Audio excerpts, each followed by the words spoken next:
Bienvenue dans l'Africa Newsroom, votre émission de débat et d'analyse en cette semaine spéciale Congo. Le dossier du jour sera consacré à l'autosuffisance alimentaire. Et au sommaire également de cette émission, nouveau calendrier électoral au Burundi. En Libye, projet d'un gouvernement d'union nationale. En Ouganda, le gouvernement prévoit d'emprunter 25 milliards de dollars pour faire face au déficit budgétaire. Et quant au Togo, selon les prévisions, le pays renouerait avec la croissance. Ils sont avec nous pour en parler autour de ce plateau. Notre invité journaliste Joseph Pouloulou. Monsieur Pouloulou, bienvenue.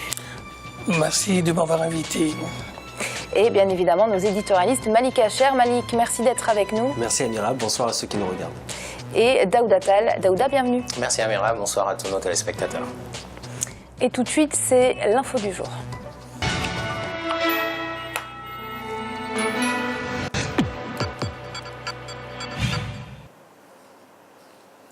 Au Burundi, le président Pierre Nkurunziza a validé ce mardi la proposition de la CENI sur le nouveau calendrier électoral. Ainsi, les communales sont fixées au 29 juin, la présidentielle au 15 juillet et celle des sénateurs au 29 juillet. L'opposition s'oppose à ce nouveau calendrier électoral tant que ces conditions ne seront pas respectées. Parmi l'une d'entre elles, bien évidemment, la troisième candidature du président Pierre Nkurunziza. On fait le point sur cette crise en Burundi avec ce sujet de Liselsia Kizimana. Le calendrier des élections au Burundi est désormais connu.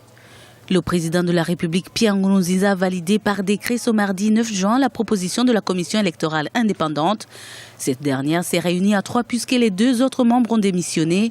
Une situation que l'opposition a décriée, soulignant que le quorum des 4/5 exigé par la Constitution n'était pas atteint pour permettre à la CENI de faire une proposition de calendrier électoral. Et ceux qui le disent oublient ce que signifie la notion de continuité des institutions, une continuité des institutions garantie par le chef de l'État qui a déjà changé le décret dans certaines de ses dispositions portant organisation et fonctionnement de la commission électorale. Les élections des conseillers communaux et des députés sont ainsi fixées au 29 juin 2015, la présidentielle au 15 juillet, celle des sénateurs au 24 juillet. Cependant, ces élections ne connaîtront pas de couverture médiatique en synergie des médias, comme cela a été en 2005 et en 2010. Les médias privés incendiés ne peuvent plus fonctionner. Le gouvernement avait appelé les médias à travailler au niveau de la Maison de la Presse avant de sortir un décret interdisant l'accès au studio de la Maison de la Presse aux journalistes de la radio Bonesha, Télé Renaissance, la radio République africaine, Radio Isanganiro et Radio Humuliza FM. C'est encore une fois un signe de la mauvaise foi du gouvernement parce que nous avons clairement dit que la Maison de la Presse ne pouvait pas être opérationnelle en termes de diffusion. Nous l'avons dit, répété à toutes les réunions, à toutes les occasions. Et aujourd'hui, on fait semblant de libéraliser encore un petit peu du côté média en disant allez travailler à la Maison de la Presse, ne vous approchez surtout pas de Renaissance, de Sanganiro, de RPA, de Bonesha. Alors que nous leur avons dit que nous avions besoin d'au moins une des stations pour commencer à essayer de récupérer ce qui peut être récupéré, commencer à travailler. Mais non, ils nous envoient à la Maison de la Presse alors qu'on leur a dit que ça ne pouvait pas être un endroit pour diffuser. Sur le terrain, les manifestations continuent. Les policiers tirent à balles réelles sur ceux qui sont considérés désormais comme des terroristes par le gouvernement. L'opposition rejette le nouveau calendrier et pose des conditions. En première ligne, le retrait de la candidature de l'actuel président Pierre Nkurunziza qui souhaite briguer un 3e mandat. Monsieur Pouloulou, l'opposition qui rejette en bloc ce nouveau calendrier électoral, comprenez-vous sa position ? Mais je crois que les exigences de cette opposition n'ont pas été entendues. La vraie question au Burundi aujourd'hui, est-ce qu'on permet à Pierre Nkurunziza de s'offrir un 3e mandat? Donc ça, c'est l'exigence depuis le début. Le parti de M. Nkurunziza ne veut pas en entendre parler. Je pense que sur cette base, il sera difficile d'amorcer un débat. Pour le reste, je pense aussi les intermédiaires qui ont été rejetés, notamment M. Saïd Jinit, qui a été rejeté par l'opposition. On aurait dû quand même prendre en compte ces différents éléments de la part du gouvernement plutôt que de se précipiter à publier un calendrier. Vous noterez aussi que, comme l'a dit le porte-parole de M. Nkurunziza, c'est le dernier report. Donc, les dés sont jetés. Donc, il reste à voir où ça va amener ce pays.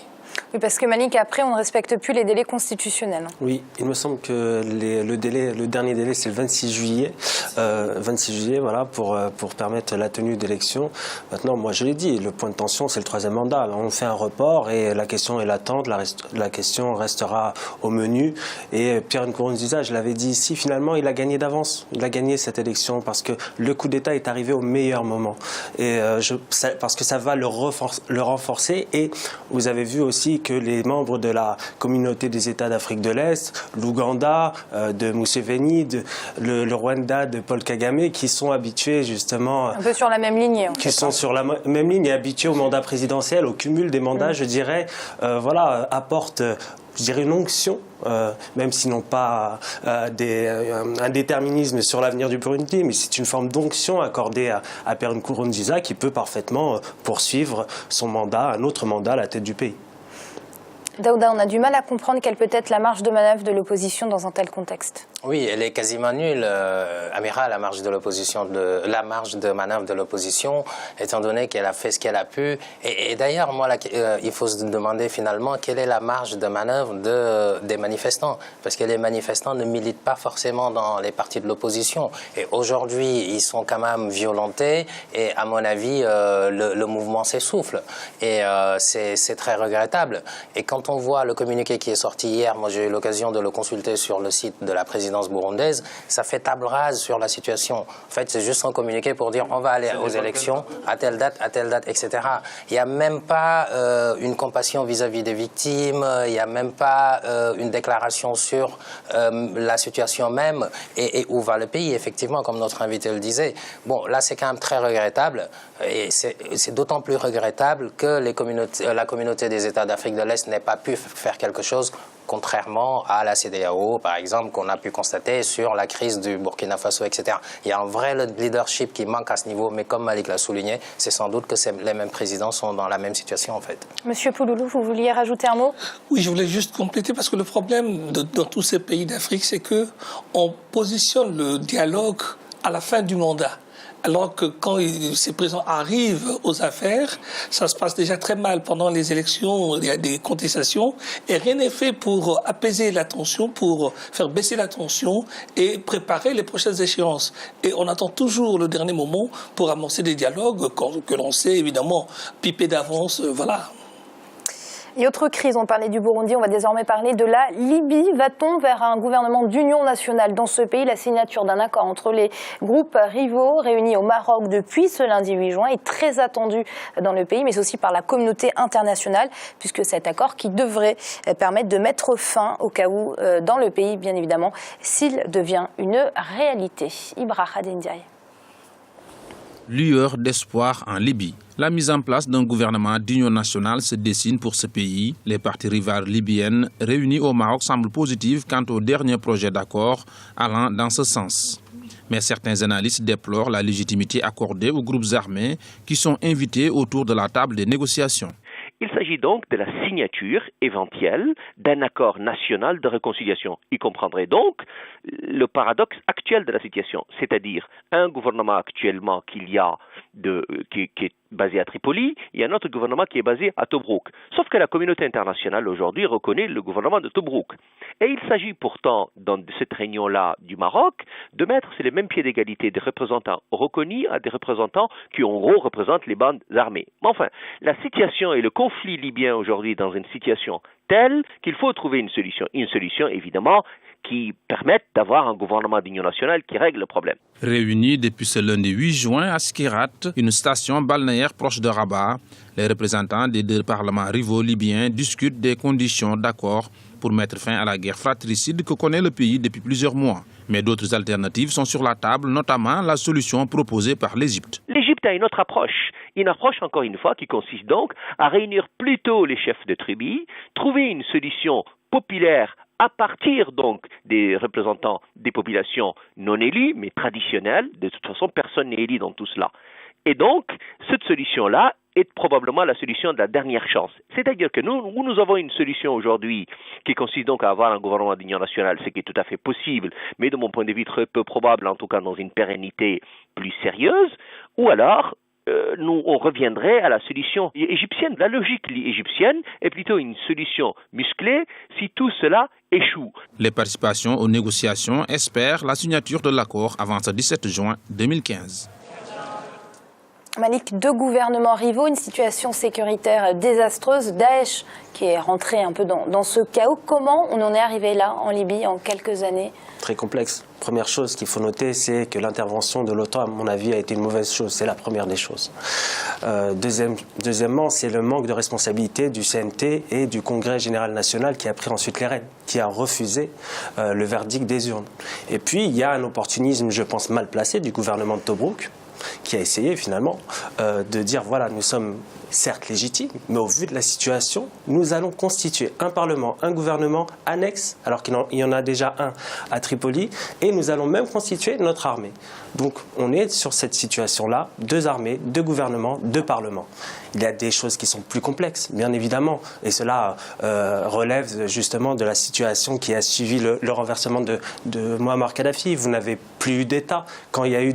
Vous avez eu toute cette filtration de groupes terroristes, de djihadistes qui ont semé le chaos. Vous ajoutez à cela le clanisme en Libye. Donc la situation sécuritaire est catastrophique. Moi, je l'avais dit ici, je pense qu'il faut une intervention militaire très difficile, très complexe. Maintenant qu'il y a 2 gouvernements, 2 parlements, 2 armées, des factions rivales, très complexe. Mais je pense qu'on ne pourra réussir autrement. Le gouvernement d'union nationale, c'est possible, mais si vous avez le gouvernement de Tobrouk qui refuse même que ses membres se déplacent à Rabat pour discuter d'une sortie de crise, comment va-t-on y arriver ? Je ne sais pas. Alors, Monsieur Pouloulou, 2 écoles, celle qui prône l'intervention militaire et celle qui pense que l'issue politique est encore possible. Quelle est votre école ? Je pense que je ne peux prendre position pour l'une ou pour l'autre, mais ce qui inquiète, c'est le jusqu'au-boutisme de chaque camp. Donc je crois que c'est ce jusqu'au-boutisme qui doit inquiéter la communauté internationale et étant donné que chaque camp a des soutiens à l'extérieur, il faudrait que ces soutiens s'investissent pour les pousser à y aller. Moi, je trouve anormal que ceux qui se disent légitimes refusent d'aller s'asseoir avec les autres au Maroc. Et c'est vraiment le rendez-vous de la dernière chance pour ce pays. Aujourd'hui, c'est un non-État. Et quand on laisse, par exemple, tomber les grandes bastions du pays et on tient peut-être que le petit espace de pouvoir où on est, à Benghazi ou Tripoli, chacun là où il est, je pense que c'est vraiment regrettable pour ce pays qui avait réussi à vaincre les démons du clanisme. Nous n'oublions pas, on peut dire tout ce qu'on veut de Muammar el-Kadhafi, mais au moins pendant le temps qu'il a été là, il a réussi à faire taire tout cela. Parce qu'on le répète, Daouda, le projet de gouvernement d'union nationale a été rejeté par Tobrouk. Et d'ailleurs, il y avait 300 groupes armés qui ont été conviés à cette réunion. Seuls 100 se sont présentés. C'est assez compliqué de négocier dans un tel contexte. Et je voulais vous poser une dernière question, Daouda. Malik prône l'intervention militaire. Mais alors, quand on voit l'échec de celle qu'il y a eu en 2011, on a du mal à comprendre comment en 2015 elle pourrait être meilleure. Oui, Amira, on a eu d'ailleurs ces discussions avec Malik. Moi, je pense pas, en fait. Je pense pas qu'une intervention militaire pourrait faire l'affaire dans cette situation. Parce que d'ailleurs, je vous pousse dans vos retranchements, Daouda, désolé, mais quand on voit ce qui s'est passé là, on a du mal à comprendre comment on peut arriver politiquement à résoudre la crise. Oui, mais Amira, faut dire aussi qu'une intervention militaire serait pire. Aujourd'hui, il y a quand même des interventions, etc. Mais bon, il y a quand même des gens qui arrivent à vivre en Libye. Une intervention militaire internationale dans ce chaos libyen, à mon avis, ce serait dramatique partout, en fait. Et pour moi, pour revenir sur le projet, il m'a pas l'air si mauvais que ça. Au Conseil de l'État, on va dire, avec un Premier ministre et 2 vice-premiers ministres, à mon avis, dans l'esprit des Nations Unies, si le Premier ministre est neutre, les 2 premiers ministres peuvent être issus de chaque camp et bon, peut-être qu'on arriverait à quelque chose, mais bon, espérons que le temps ne nous permet pas de développer, mais espérons qu'il y aura une issue. On y reviendra de toute façon, Daouda. C'est l'heure de marquer une courte pause, on se retrouve très vite, à tout de suite.